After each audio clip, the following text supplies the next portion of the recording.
Sejam todos muito bem-vindos ao programa E Agora, Doutora, aqui no Correio do Lago.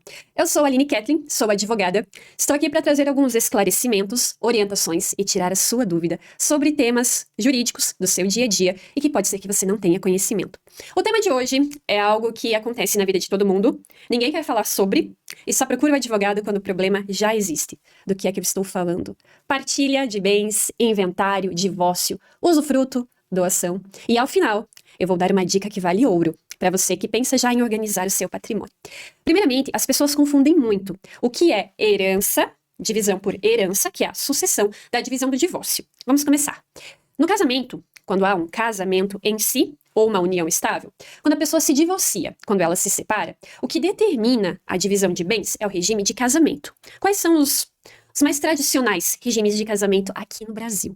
Nós temos a comunhão universal, que pode ser chamada o que é de um é de todos. Então, divide-se igualmente os bens no divórcio na comunhão universal. Na comunhão parcial, na hora do divórcio ou da separação, ou da dissolução da união estável, lembrando que a união estável ela não tem divórcio, ela tem a dissolução. Na prática, muda pouca coisa, mas tem que se respeitar essa parte técnica. Então vamos lá. Na união estável, ou no casamento com separação parcial, com comunhão parcial de bens, vai se dividir os bens que foram adquiridos durante a união estável, durante o casamento, meio a meio.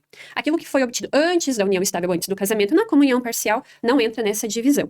Já na separação total de bens, cada um fica com o que é seu e fica tudo certo. Não se misturam os bens. Entretanto, na hora da sucessão do inventário, não se aplica a mesma regra. E eu vou explicar o porquê. E isso gera muita confusão. Você sabia que a companheira ou a esposa na comunhão parcial tem direito, sim, à herança? E ela vai concorrer com os filhos, se houverem, ela vai ter direito à metade dos bens, independente de ser comunhão parcial ou não.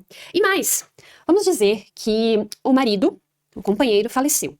E ele havia recebido uma herança. Essa herança, a atual companheira, ela vai ter direito também, independente do regime de bens adotados, porque as pessoas confundem o divórcio com a sucessão. Exatamente. A mesma regra vale para a separação total de bens. No divórcio, prestem bem atenção, no divórcio, a ex-cônjuge ou a ex-companheira não teria direito a bens, mas na sucessão, no inventário, sim, ela vai ter direito, ela vai ser considerada uma herdeira necessária. Tá. E se eu tenho um bem, um sítio, uma parte de uma fazenda, eu quero doar para o meu filho, mas eu não quero que o eventual cônjuge, companheiro ou companheira herde esse bem. Eu quero que esse bem permaneça na minha família. Não quero terceiros. É um direito do doador. E sabe o que é o mais importante? As pessoas esquecem. Quando você vai doar um bem, seja ele qual for, a uma pessoa, pode ser um filho, um sobrinho, enfim. Vamos usar o exemplo do filho, para ficar mais claro. O pai quer doar ao filho, mas não quer que a nora tenha direito a esse bem. Nem na separação, ou divórcio, muito menos no inventário, porque pode ser que o beneficiário da doação venha a óbito antes do pai, que é o doador. O que fazer? Pouquíssimas pessoas sabem que, ao fazer uma doação a uma pessoa, a um filho, você pode colocar algo chamado cláusula de reversão.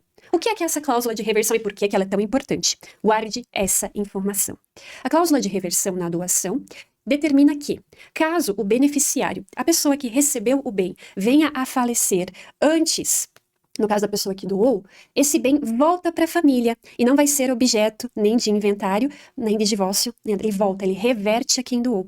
Isso é muito utilizado em questão de usufruto. Vocês sabem o que é usufruto? Usufruto é, você vai fazer uma doação daquele bem com reserva de usufruto vitalício. Vou dar um exemplo. Pega essa xícara aqui, maravilhosa. Você vai doar ao seu filho, porém, você ficará usufruindo dessa xícara enquanto você estiver vivo. A partir do momento que você não estiver mais aqui, essa xícara passa para o seu filho. Mas e se o seu filho falecer antes que você? Com a cláusula de reversão, esse bem volta para você sem a necessidade de abertura de inventário, sem a necessidade do pagamento de novos impostos e sem a necessidade de ter que dividir com terceiros esse bem que foi doado.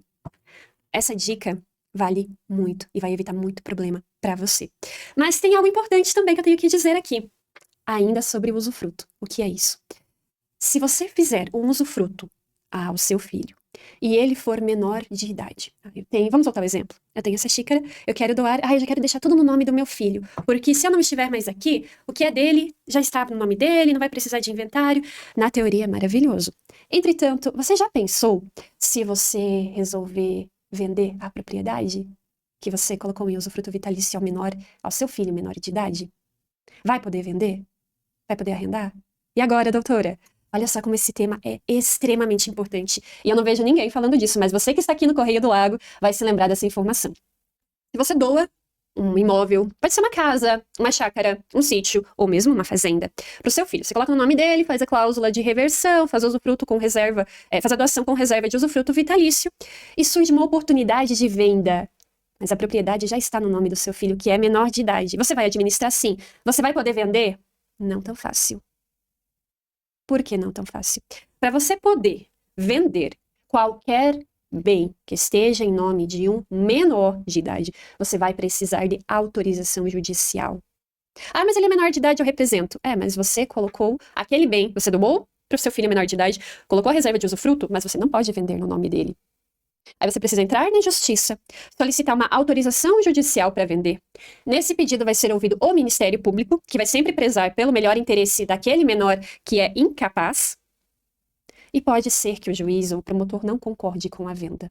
E esses processos não são rápidos. Via de regra, são processos morosos, precisa de uma avaliação, uma boa justificativa e não é garantia de que o juiz vai autorizar a venda.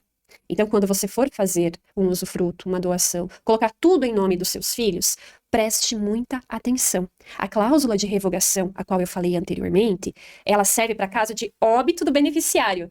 Não quando o beneficiário está vivo, é menor de idade e você resolveu vender o bem porque apareceu um comprador, uma proposta muito boa. Então, tenha sempre esse cuidado. O que é que eu orientaria a fazer nesse caso? Já ouviram falar em holding familiar? As famosas holdings. Se você tem interesse em holding, comenta aqui que esse vai ser o tema do próximo vídeo. Esse foi o E Agora, Doutora, aqui no Correio do Lago. Então, se você tem interesse em saber mais sobre holdings, sobre doação, sobre inventário, partilha ou divórcio, já comenta aqui, manda sua dúvida e não esquece de me seguir no Instagram, doutora Aline Ketlin. Esse foi mais um programa. Fiquem todos com Deus. Até mais.